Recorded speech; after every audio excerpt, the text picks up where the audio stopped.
My name is Jason JROCK Houson, and you're listening to Chaotic Riffs Magazine. We can be found on the web at www.chaoticriffs.com, and our special guest tonight is Rough Riot drummer Greg DeAngelo. Most people know Greg previously from his days with White Lion, so welcome to the show today, Greg. It's great to be talking to you. Hey, hi, how are you? Yeah, so I guess we'll start off at the top of the interview talking a little bit about your days with White Lion, because that's kind of that's what I know you from, and I was kind of curious. You grew up in New York, I'm sure. So, were you an original member of a band, or talk about how you first hooked up with those guys?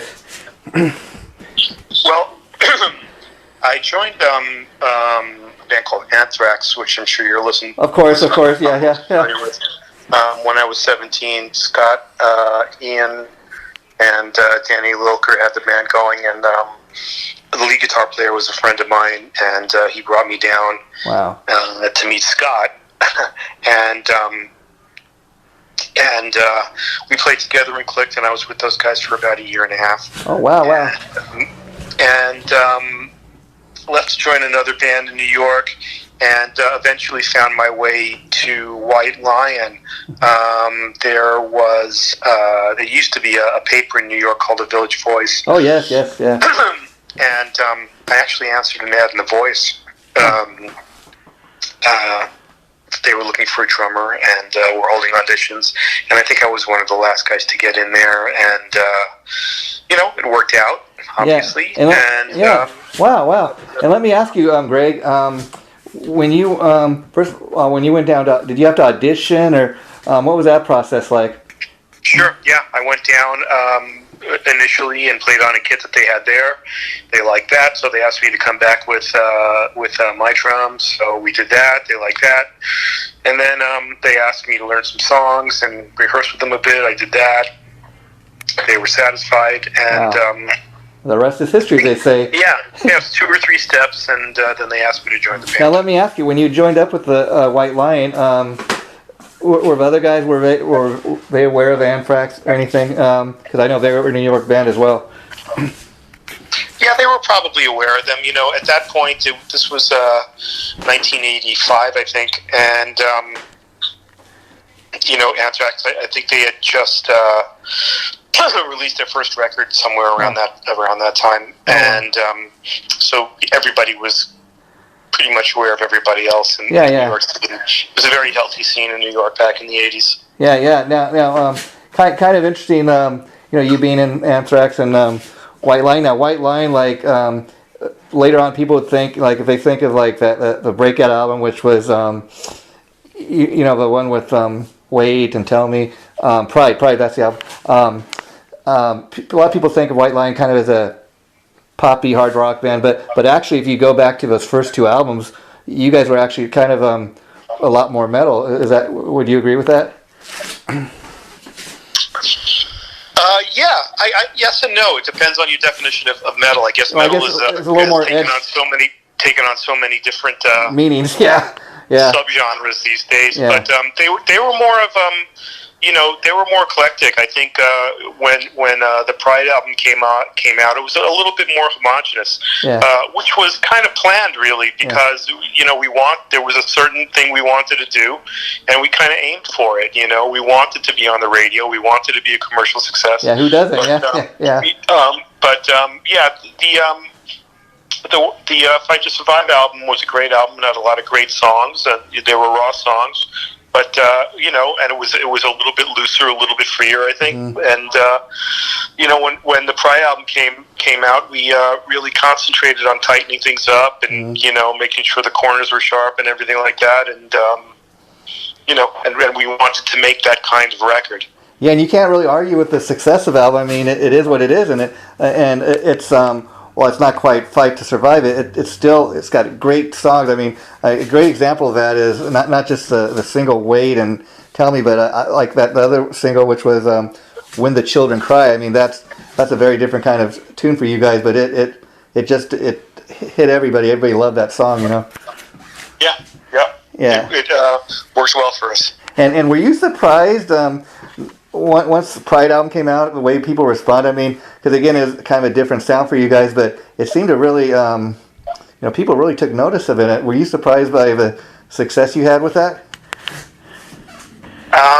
Well, I was kind of young, and I really didn't expect to be disappointed. Not disappointed, but that's how naive I was at that point.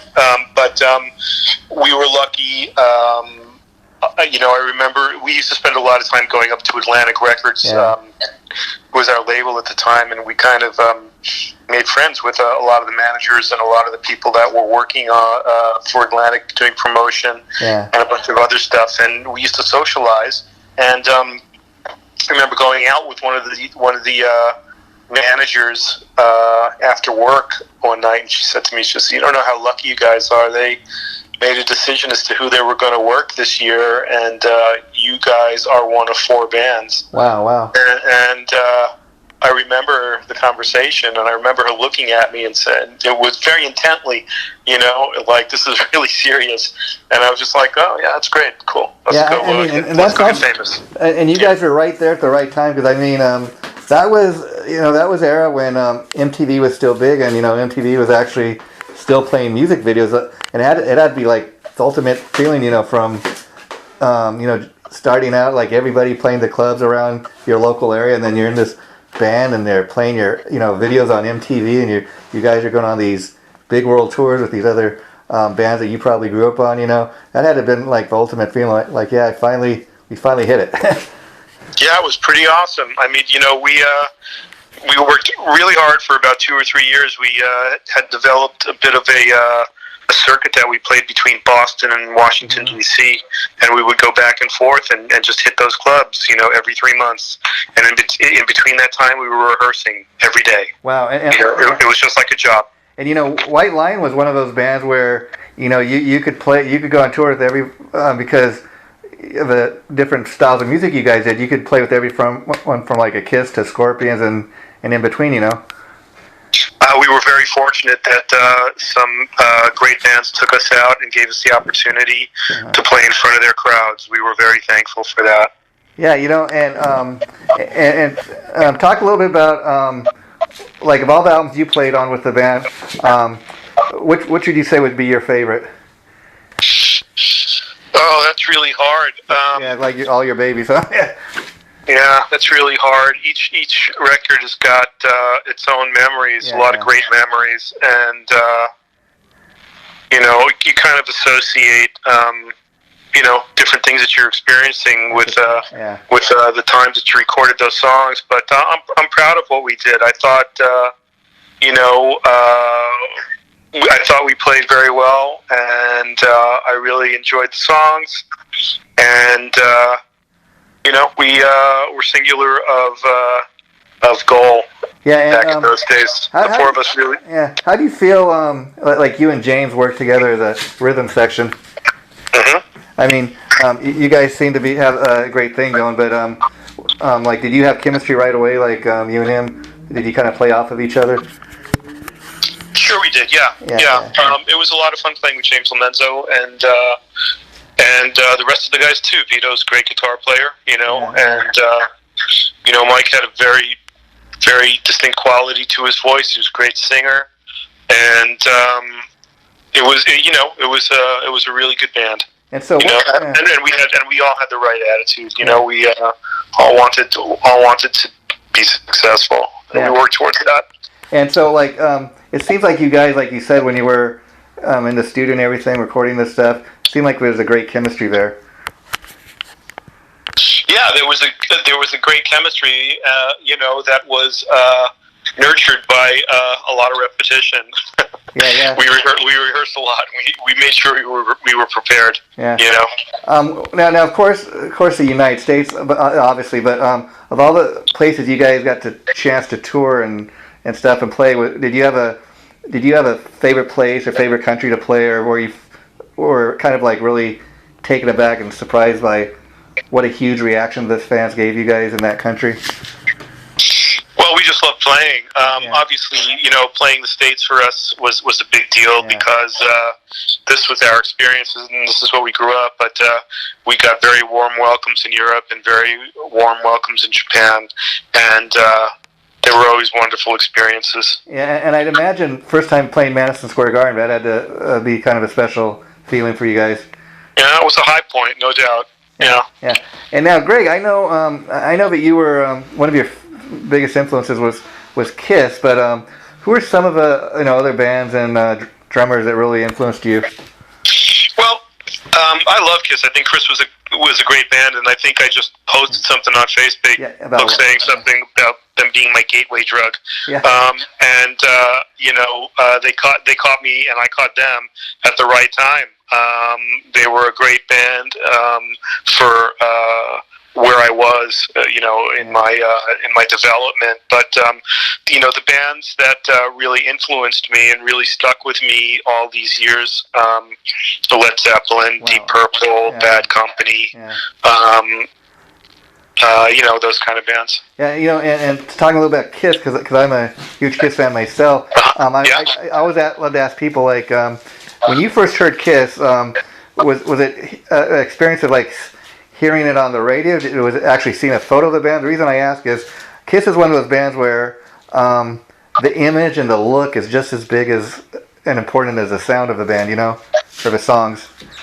Well, sure, yeah. I think the thing that fascinated me about Kiss was the way they looked. I remember picking up the record and going, "What is this?" Yeah. And that was coming straight out of reading Iron Man comics and listening to the Beatles and the Partridge Family to wow, what is this? And it's the first time that I heard real heavy guitars consistently used. And Kiss, like the heavy or the hard rock Beatles. And what I dug about Kiss is that while Gene and Paul were kind of two main lead singers, everybody in the band was able to sing eventually. Yeah, like four-man cast. And speaking of cast, I was curious, how big of an influence was Peter Criss on you as far as your drums? Again, when I first got into Kiss, I bought a drum set just like his. I remember seeing it in Sam Goody in Queens, New York, and that was the first kit I had. It was fiberglass, or I should say the second kit. Oh, wow. It was the first real kit I had. It was a fiberglass pearl kit, and that was I learned those tunes. I wanted to play those songs, no doubt about it. Wow. And so what was it like when you guys got to open for Kiss? I mean, like you said, they were kind of your gateway band into rock music, and so that had to be the ultimate experience. You're a fan of these guys, and now your band's getting to open up for them. Oh, it was incredible. Meeting your heroes. How can you describe that? It was surreal. Like we were I was tongue tied a lot of the time, so especially around Gene and Paul, and Peter wasn't in the band when we toured with them. Eric was playing drums, and I had known Eric from being out in New York, and he was a wonderful guy, always very, very kind, and Bruce Kulick was playing guitar, and Bruce Kulick and I have been friends since he was in the Good Rats. Wow. So, seeing him was just a real treat all the time. Yeah, and of course, I think at that point, White Lion had done 2 more albums. The final one was, I believe, Main Attraction.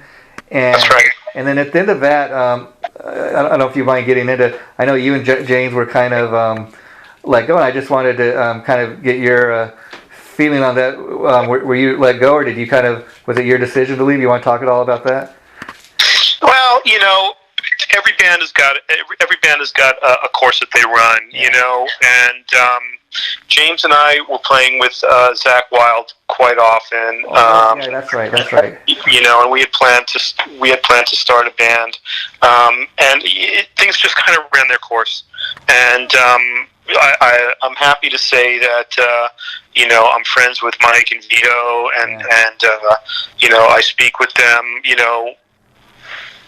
multiple times throughout the year. Whenever that's more important than anything. Yeah. That's a great thing you just reminded me there. I totally forgot. When he released that Pride and Glory album, James was on. I think you had left at that point, and they actually, I think, replaced you with Brian Tichy, which is another great drummer. Yes. Yeah, and so after you had kind of split from Zak, you hadn't really done anything in a number of years. I know you then got into managing other artists. Is that correct?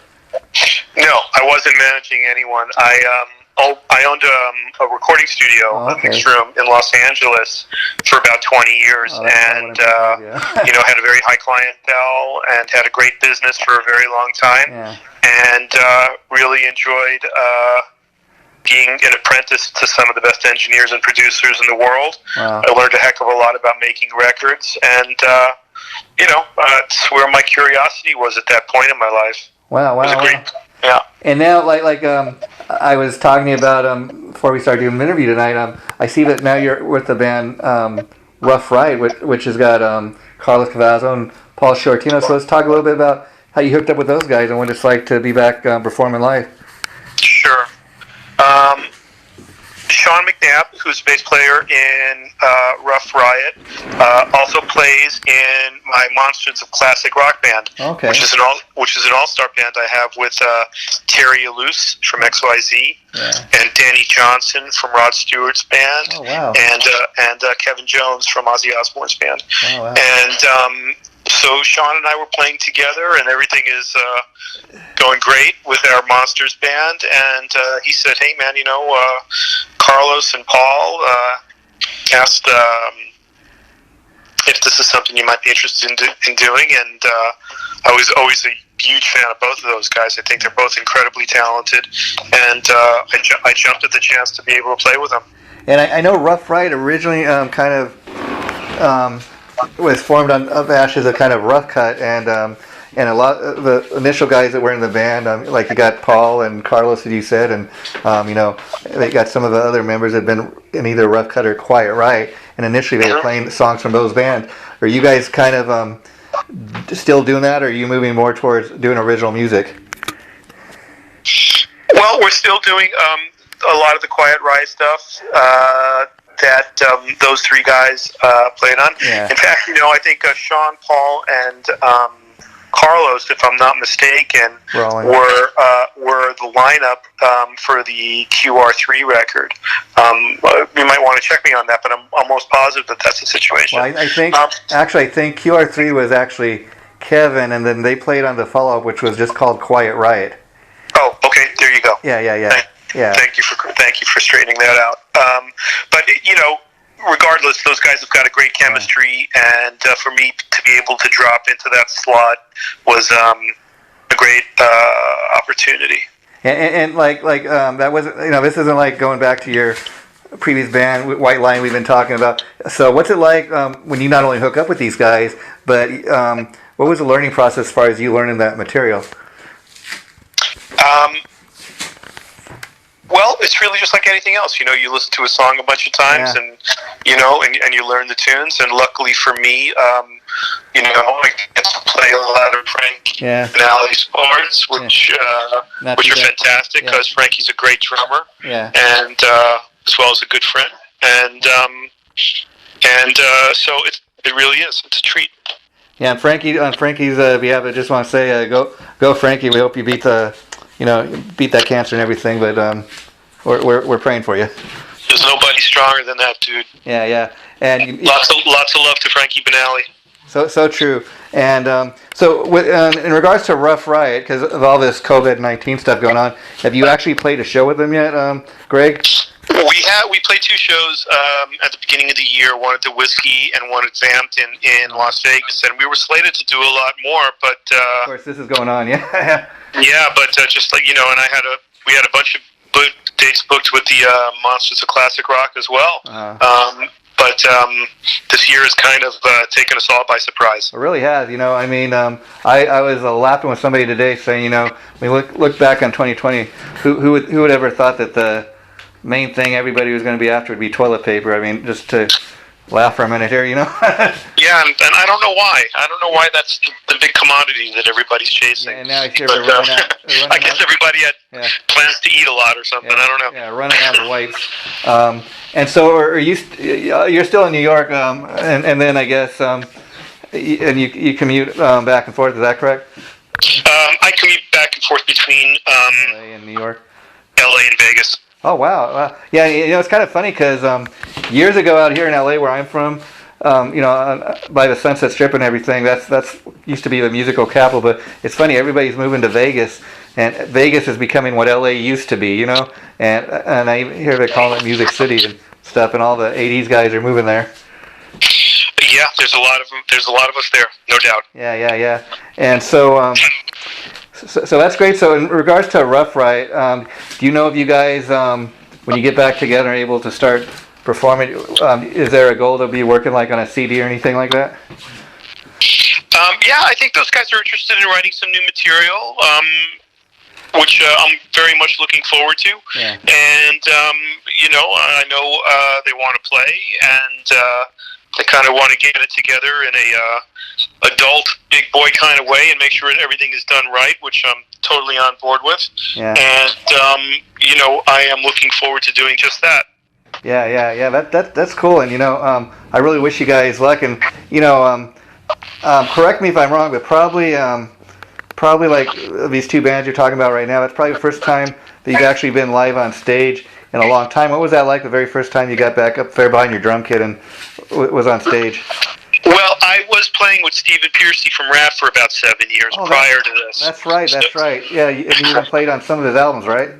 Yeah. So I've been pretty active out playing, for the last little bit here, and enjoying every minute of it. Now let me ask you, Greg, about all that, because right before Stephen and Juan had won the lawsuit, won the rights to the Ratt name over Bobby Blotzer, there was a photo was circulating with, I believe it had you and Stephen and Juan, and even I think Warren was still around at the time.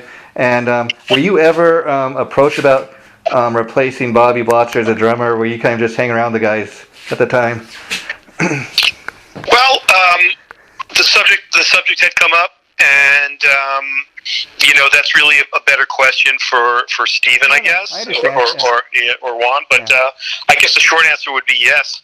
Yeah, I mean, well, he's, as far as Stephen Pearcy is concerned, I think, he's really, his last couple solo albums, he's really it's really been great stuff. He's really come back in a big way as far as, the quality of what he's doing. And he's had you on some of his albums, so he must be happy with you as a drummer. I think the only thing that might have, maybe why they got Pete Holmes instead is he had been playing a lot of these Ratt songs in Juan's solo band, so I don't know if that, gave him the extra edge. I don't know. Yeah, whatever it is, I have much respect for Pete, and I wish those guys all the best. Yeah, well, that's great. So, I guess you're really looking forward to getting back to playing live, and you involved in anything else currently, or just waiting for this all to end so you can get back to playing live? Oh, there's a bunch of different stuff happening. I'm getting ready to do a sample and loop library. Oh, wow. That's going to be put out on Spitfire Audio, and the Monsters of Classic Rock is looking to get out there and play again. That band had a lot of dates booked this past year, and we're looking to rebooking those, and I'm looking forward to playing with Carlos, Paul, and Sean, and Rough Riot, and whatever else the wind blows my way. Yeah, and I was curious, the Monsters, what's it called, Monsters of Classic Rock? That's right. MOCRBAND.com. In regards to that, I was curious, you guys obviously do covers of classic rock and stuff and play out live, but have you put out like a CD, or is there any plans to do anything with that? At this point, there's no plans for original music to be recorded. We're a performance band. Oh, cool. And, that's pretty much where we put our energy. And I think part of a gig like that would make that so much fun would be that you can kind of just pick from your hat what you want to play. It's not necessarily that we're a Motley Crue tribute, so we can play nothing but Motley Crue. That's got to make it that much more fun. Yeah, no, we've all, had our fingers in different bands over the years, and and we kind of stay connected to anybody that we're connected to, and through those connections, we have quite a repertoire at our fingertips. Yeah, and then playing with Paul Shortino, I gotta ask you, besides what he's done with Rough Cut and and Quiet Riot, years ago he put out like a couple of these solo albums, and I think he's using the name Shortino. But I tell you, if you get a chance to check out any of that solo stuff he did, it's just amazing. You know, Paul gave me a few of his records last time I was driving between LA and Vegas, and I listened to all of them, and they were fantastic. He is just got an incredible voice, and he's an incredible talent. Yeah, well, I think it's great that you all get a chance to play together, and you know, I got to ask you, Greg, like you know, from playing with White Lion to now, what's it like for you to interact with your fans and that, you know, on Facebook? You must get people still reaching out to you. That's got to be a great feeling. Yeah, everybody is very kind, and I'm always more than happy to speak with anybody that you know, wants to reach out and say hi. Yeah, well, I'll tell you what, Greg. I really had I really enjoyed getting to know you and kind of talking today. Obviously, I'm a fan from way back when, but when everybody starts playing out live again and you start playing with Rough Riot, I'd love to kind of do another interview just to promote what you guys are doing at the time. Anytime, my friend. Okay, take care, and I'll be sure to let you know when the interview.